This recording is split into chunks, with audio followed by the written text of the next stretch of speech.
Bonjour mes petites poussières d'étoiles. Allez, on attaque. Alors après la revue de chakra, la revue de blessures. Alors je vais quand même vous dire deux, trois petites choses avant d'attaquer la blessure de rejet. Parce que j'ai pas pensé déjà, j'avais pas pensé de l'aborder comme ça, mais je me rends compte quand si on aborde à chaque fois la façon dont on va guérir de la blessure, je suis certaine que vous vous doutez que ce soit la blessure de rejet, d'abandon, d'humiliation, de trahison, d'injustice, quelle que soit la blessure dont on veut se débarrasser, dont on veut guérir, c'est mieux, c'est beaucoup mieux, dont on veut guérir et de façon définitive, veut, eh bien on va avoir la même punition, la même procédure.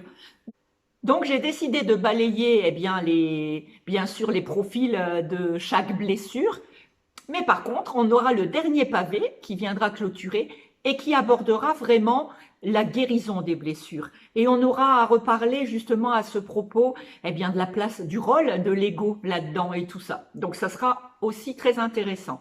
Ce qui fait que j'espère que les vidéos concernant chaque blessure sera un peu plus light, un peu plus courte que les dernières. Alors, en sémantique, il y a une grande différence entre rejeter et abandonner. Effectivement, quand on rejette quelque chose, c'est quelque chose qu'on ne veut pas garder, hein, on l'expulse, on s'en débarrasse, c'est parce qu'on ne veut pas le garder, c'est vraiment de la volonté. Et quand on abandonne quelque chose, c'est souvent à contre-cœur et c'est souvent parce qu'on ne peut pas le garder.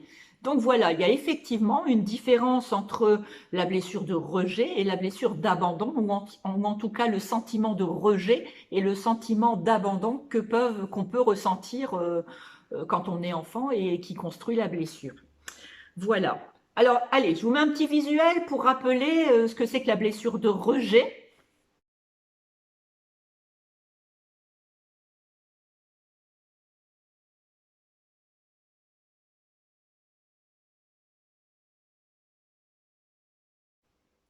Donc, vous voyez qu'elle se construit avec le parent du même sexe, et donc souvent avec les autres rencontres du même sexe, qui risque d'y avoir un problème, et donc la blessure de rejet pourrait se réactiver. Hein. Donc, si vous êtes un garçon, c'est bien sûr entre guillemets la faute du papa dans votre tête, dans votre subconscient, et ce sera avec les garçons que vous aurez des difficultés, enfin plus de difficultés. Et si on est femme ou fille, ce sera plus avec l'image de la maman et donc des autres femmes où on rencontrera ce problème.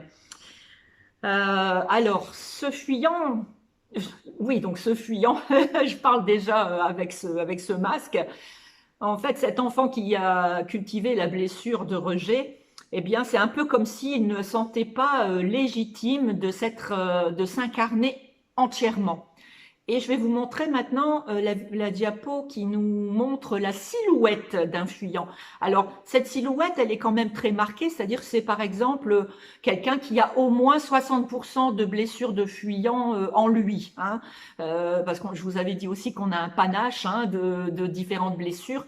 Donc là, vraiment, il est vraiment fort marqué pour insister sur les choses très particulières de cette silhouette parce que imaginons qu'on rencontrera des personnes avec 3 ou 4 blessures, et parfois c'est difficile, si elles sont toutes à peu près à même niveau, c'est difficile, et c'est quelquefois juste un petit détail qui nous permettra de savoir que cette personne souffre également d'un type de blessure. Allez, le visuel, physiquement, qu'est-ce qui se passe pour un fuyant?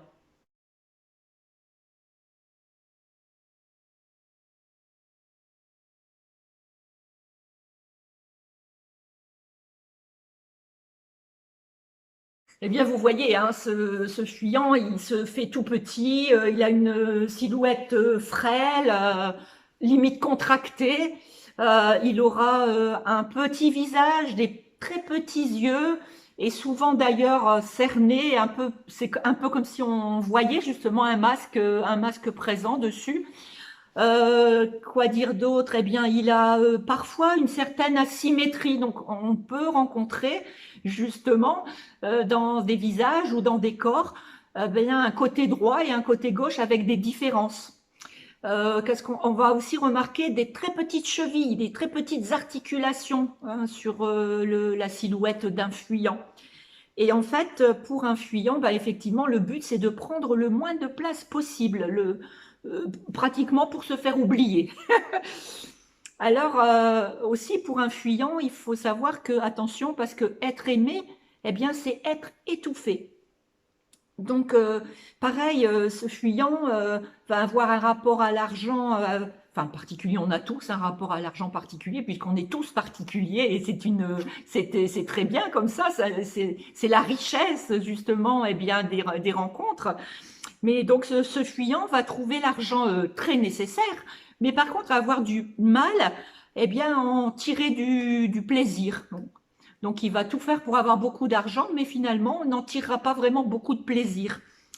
Alors, c'est quelqu'un qui, malheureusement pour lui, j'ai mal au cœur rien que de vous le dire, eh bien, c'est quelqu'un qui se voit nul. C'est quelqu'un qui se croit sans valeur. Et tellement, eh bien, qu'il va tout faire pour être parfait, ou en tout cas pour paraître, puisque quand on porte le masque, je l'avais rappelé tout à l'heure, eh bien, on veut paraître, on soumet son image à l'approbation des autres, et il va être vraiment vouloir paraître parfait. C'est quelqu'un qui va facilement se dévaloriser et il va avoir toujours dans des conversations, il va avoir peur de ne pas se trouver intéressant, enfin qu'on ne le trouve pas intéressant en tout cas. Alors la voix du fuyant, eh bien vous devez deviner qu'elle va être petite, hein, enfin douce, elle va être éteinte et en tout cas très faible. Alors qu'est-ce que je peux vous dire encore? Ah, danse. Concernant la danse. Eh bien, mais je pense que vous en doutez déjà, comme je vous ai expliqué qu'il n'avait pas envie de se montrer et tout ça, c'est quelqu'un qui va avoir du mal à bouger, on va avoir du mal à l'entraîner sur la piste de danse, et quand on va réussir à l'avoir près de nous pour danser, eh bien son corps va dégager un pop pop pop pop, ne me regardez pas trop, ne me regardez pas trop. Voilà. Alors après, quoi dire encore? Ah, les achats. On parlait tout à l'heure d'argent, de se faire plaisir et tout ça. Bien, admettons qu'un fuyant va aller acheter une voiture, alors c'est bon aussi pour plein d'autres achats. Hein. Eh bien, chaque achat va être fait pour que ça soit le plus discret possible. Donc, s'il choisit une voiture, il va la choisir, par exemple, de couleur sombre, et puis très basique en fait, pour qu'elle passe inaperçue. Alors, comment va s'asseoir un fuyant? Eh bien, le fuyant, il va s'asseoir de façon à paraître tout petit sur sa chaise et il va adorer mettre les pieds sous ses cuisses.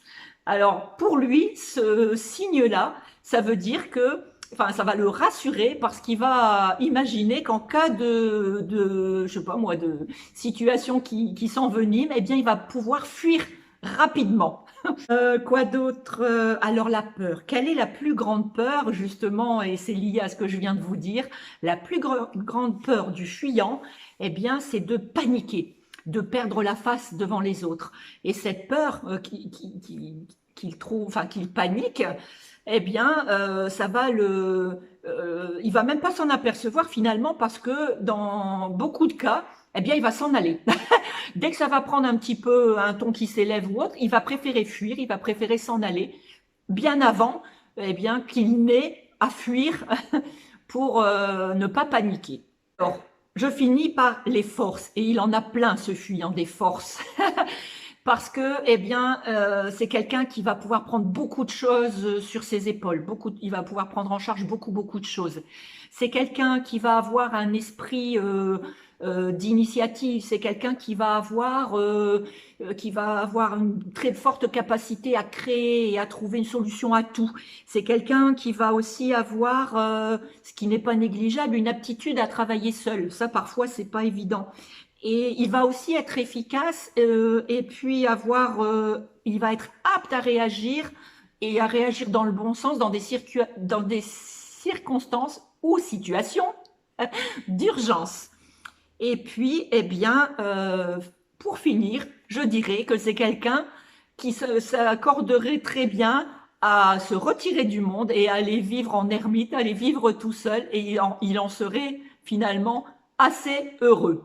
Eh bien voilà ce petit portrait hein, du rejet, enfin du masque du fuyant généré par la souffrance de la blessure de rejet. À la prochaine pour les autres blessures. Et puis, ben, je vous souhaite plein de bonnes choses pour le week-end qui arrive. Et je vous envoie tout mon amour et tous mes bisous. À bientôt, mes petites poussières d'étoiles.